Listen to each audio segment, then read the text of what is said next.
Hari ini kita akan membahas satu akhlak yang lain yang dianggap sebagai penghancur dari amal-amal kita, penghancur akhlak seorang mukmin, dan ini juga menjadi penyebab utama dari munculnya penyakit, salah satunya marah, dan juga nanti permusuhan dan bahkan melakukan tindakan kriminal yang lebih besar lagi, yaitu penyakit al-hasad.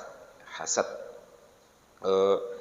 secara garis besar, hasad itu definisinya adalah tamanni zawalin ni'mah minal mahsud, yaitu keinginan seseorang agar nikmat yang ada pada orang yang dia hasadi itu hilang. Jadi keinginan seseorang agar orang lain itu tidak mendapatkan nikmat atau orang lain itu kehilangan nikmat itu. Ini secara garis besar seperti itu. Nah, hasad ini termasuk akhlak yang sangat-sangat tercela. Dia tercela karena pertama kali, ya, orang yang hasad ini dia tidak mengetahui atau bahkan mengingkari qada dan qadarnya Allah SWT. Karena yang memberikan nikmat kepada seseorang itu adalah Allah. Allah lah yang memilih siapa yang diberikan, siapa yang tidak diberikan. Ketika dia tidak rela melihat orang lain mendapatkan nikmat, itu sama artinya dia tidak rela dengan takdir dan pembagian Allah SWT. Maka ini sangat berbahaya, karena pada akhirnya dia akan menjurus langsung kepada keimanan seseorang. Ya, dia tidak rela dengan ketentuan Allah Subhanahu wa Ta'ala. Kemudian bahaya berikutnya, karena hasad ini penyakitnya iblis. Dan iblis juga akan menanamkan penyakit ini terus-menerus ke dalam anak cucu Adam, agar mereka akhirnya sama nasibnya seperti iblis dan pasukannya. Kita tahu bahwa ketika Allah sudah marah kepada iblis, mengusirnya dari surga, ya, menganggapnya sesat, ya, kita lihat bagaimana sumpah iblis agar kesengsaraan dia, kesesatan dia itu tidak hanya untuk dia saja. Dia ingin Adam dan anak cucunya semuanya nanti ikut seperti dia. Nah, ini artinya kenikmatan yang Allah berikan kepada Adam dan kemungkinan yang akan diberikan kepada anak-anak Adam ini jangan sampai tetap bersama mereka. Iblis berkehendak itu hilang dari mereka. Maka dia langsung mengatakan, Rabbi, ya, lau akhartani ila yaumil qiyamati la ahtanikanna dzurriyyatahu illa qalila. Kalau engkau beri waktu saya sampai hari kiamat nanti, kau biarkan saya hidup, akan saya sesatkan mereka semuanya. Artinya ini adalah motivasi hasad yang sangat dalam. Bahkan, ya, kalau nanti kita membagi ada hasad, ada hikid, ya, ini di atas hasad itu ada hikid. Ketika dia sudah mengaplikasikannya, mengeksekusinya dalam bentuk tindakan. Ya. Jadi ini penyakitnya iblis. Ini juga penyakit orang-orang Yahudi. Motif utama mereka tidak mau menerima Islam itu adalah hasad mereka. Mereka menginginkan bahwa Nabi terakhir itu dari kelompok mereka, anak cucunya Ishak, Nabi Ishak maksudnya, radhiyallahu anhu wa alaihi salam. Tapi ternyata Nabi terakhir yang mereka nanti-nantikan itu justru datang dari kelompok yang mereka anggap sebagai saingan, yaitu anak turunnya Ismail, ya, anak turunnya Ismail alaihissalam, dari orang-orang Arab, bukan dari orang-orang Israel, Bani Israel.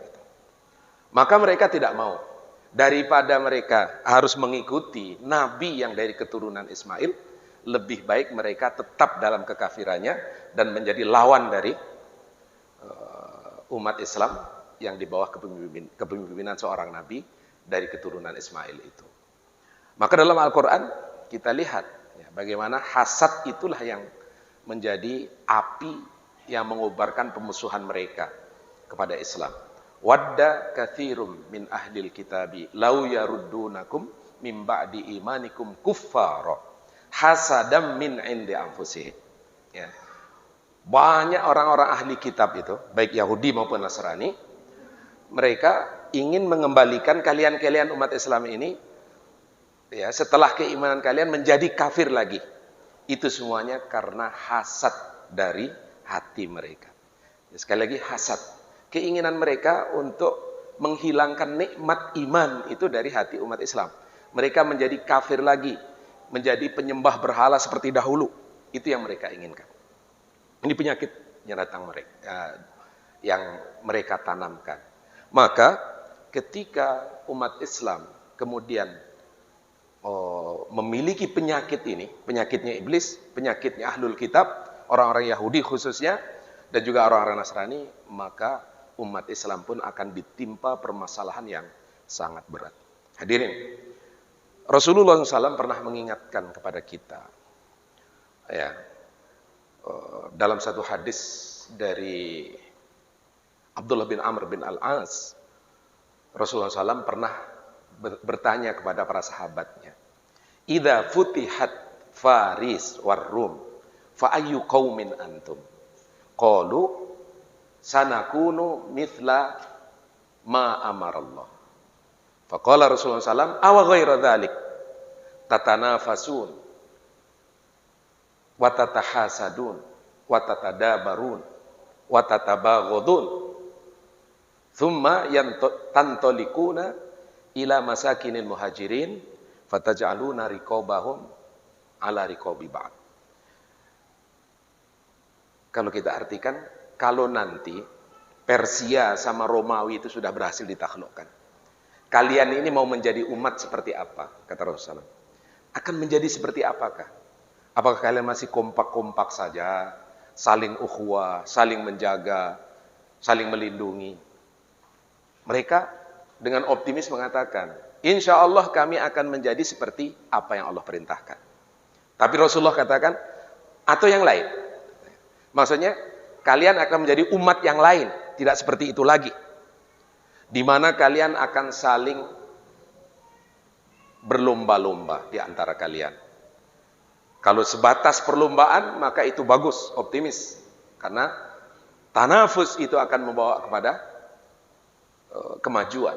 Tapi tatahasadun, kalian saling hasad, saling iri, saling dengki sama kalian. Watatadabarun, saling membelakangi, tidak saling sapa, tidak saling tegur, tidak saling bersahabat lagi. Watatabaghadun, saling marah di antara kalian, karena mereka waktu itu antara Ansor dan Muhajirin, dan sebagian kalian diumpamakan ya akan masuk ke rumahnya orang-orang Muhajirin dan kalian akan memerangi salah satu dengan yang lain. Artinya saling perang di antara kalian. Ini warning dari Rasulullah SAW yang pada kenyataannya itu terjadi. Ya, kita lihat setelah era Khulafaur Rasyidin, bagaimana umat Islam akhirnya sesama mereka pun saling hantam, saling bermusuhan. Hadirin jamaah salat zuhur yang dirahmati Allah SWT. Kalau kita lihat hari ini, realita umat Islam ya, itu sangat menyedihkan. Ya. Hadis Rasulullah SAW tadi sebenarnya memberikan isyarat tentang pentingnya pemimpin harus memiliki kemampuan untuk membuat umat ini fokus kepada satu target. Kalau di zaman Rasulullah jelas mereka mengangkat tinggi-tinggi kalimah Islam, mengalahkan musuh-musuh Islam, Persia, Romawi, sehingga umat Islam akan sibuk di situ. Tapi Rasulullah akan memberikan warning, kalau selesai urusan ini, Persia, Romawi sudah dikalahkan, kira-kira apa kerja kalian? Ya. Nah, itulah ujian yang paling berat. Ketika seorang pemimpin nanti tidak bisa membawa umatnya ini kepada satu tantangan yang membuat mereka bersatu, maka umat Islam ini akhirnya akan ribut sesama mereka sendiri. Nah, maka di situ pentingnya seorang pemimpin yang sanggup menyatukan visi misi kita, mengarahkan kita kepada kerja yang fokus kepada satu target yang jelas. Kalau tidak, umat Islam ini akhirnya akan berantem sama-sama mereka. Dan kita lihat hari ini, bagaimana negara-negara Arab antar negara, karena pemimpin-pemimpinnya juga yang dengki, iri sesama mereka. Kita lihat bagaimana mereka saling menjatuhkan. Ini bergabung dengan itu, Saudi dengan Uni Emirat Arab, bergabung dengan Mesir segala macam untuk menghantam Qatar, ya kan? Untuk menghantam Turki. Alasan bisa dibuat, katanya mendukung teroris lah segala macam. Tapi mereka menyerang teroris yang katanya ada di Qatar. Mereka mengajak Amerika untuk menghantam saudaranya sendiri. Yang Amerika adalah biangnya teroris itu sendiri. Jadi, ini sesuatu yang tidak masuk akal. Itu para pemimpin negara. Karena mereka sudah kehilangan visi, akhirnya dipakai untuk menghantam sama mereka. Kemudian, setelah para pemimpin umat, itu juga pemimpin agama. Ini juga penting. Kita lihat hari ini juga banyak para, ya anggaplah para da'i. Mereka memang di satu sisi mengajak kepada menyampaikan ilmu yang luar biasa, tapi kalau tidak diiringi dengan kesadaran penuh, tanpa dia sadari, dia membawa satu kelompok gerbong pengikutnya nanti untuk menghantam kelompok-kelompok yang lain. Yang itu juga sangat berbahaya. Maka ini masalah hasad, ini penyakit yang sangat berat. Hadirin, Ibnul Qayyim Al-Jauzi kemudian mencoba untuk membagi tingkatan-tingkatan hasad itu. Dia menyebutkan ada 4 tingkatan. Tidak semua hasad dilarang. Ada batasnya. Tingkat yang paling pertama dan yang paling tinggi adalah ketika seseorang berangan-angan atau berkeinginan hilangnya nikmat yang dimiliki oleh orang lain. Meskipun nikmat itu tidak berpindah kepada dirinya atau dia sendiri tidak mendapatkan apa-apa. Yang penting orang itu tidak mendapatkan nikmat. Hilang nikmat itu. Ini yang pertama. Dan ini jelas haram. Ya, mengharapkan kenikmatan hilang dari orang meskipun tidak ada gunanya apa-apa bagi dia. Yang kedua adalah dia mengharapkan kenikmatan yang ada pada saudaranya, sesama muslim, sesama mukmin, hilang dan nikmat itu berpindah kepadanya. Ini tingkat yang kedua, ini juga haram. Yang ketiga, ini agak lebih ringan. Dia mengharapkan untuk mendapatkan nikmat sama seperti yang saudaranya dapat. Kalau dia mendapatkan, dia tidak masalah. Tapi ketika dia tidak mendapatkan, sementara saudaranya mendapatkan, maka dia pun berharap saudaranya itu kehilangan nikmatnya. Nah, tapi ini dosa. Dan yang keempat ini yang diperbolehkan, dia mengharapkan untuk mendapatkan nikmat sama seperti yang saudaranya dapatkan, tanpa mengharapkan saudaranya itu kehilangan nikmat. Artinya, dia ingin mendapatkan sama seperti saudaranya. Allah berikan dia harta, dia ingin mendapatkan harta. Allah berikan dia ilmu yang luas, dia ingin mendapatkan ilmu itu tanpa harus mengharapkan hilangnya nikmat itu dari saudaranya. Ini yang dalam ilmu akhlak disebut dengan ghibthah. Dan ghibthah ini diperbolehkan. Itulah yang disebutkan dalam hadis-hadis, tidak boleh hasad kecuali dalam 2 hal. Yaitu orang diberikan Al-Quran, ilmu Al-Quran, dia bisa mengajarkan Al-Quran itu pagi, petang, ya, mengamalkannya, kemudian tetangganya mengatakan, seandainya saya punya ilmu seperti dia, saya akan mengamalkan sama seperti yang dia amalkan. Yang kedua, orang diberikan harta. Dengan hartanya itu dia bisa berinfak pagi, petang. Dia infakkan di jalan Allah. Kemudian orang lain mengatakan, seandainya saya diberikan harta kekayaan sama seperti yang diberikan, saya akan lakukan sama seperti yang dia lakukan. Ini diperbolehkan. Intinya, kita mengharapkan kenikmatan yang orang lain dapat dengan harapan kalau kita mendapatkannya, kita bisa beramal seperti amal mereka. Tanpa mengharapkan mereka kehilangan nikmat itu. Maka ini diperbolehkan. Ya. Dan ini ya seharusnya kita memiliki sifat-sifat seperti itu juga. Artinya kita boleh mengharapkan kenikmatan dan kita memohon pada Allah SWT agar kita bisa mendapatkan nikmat itu untuk kita pakai takarrub kepada Allah SWT tanpa mengharapkan nikmat itu hilang dari orang itu.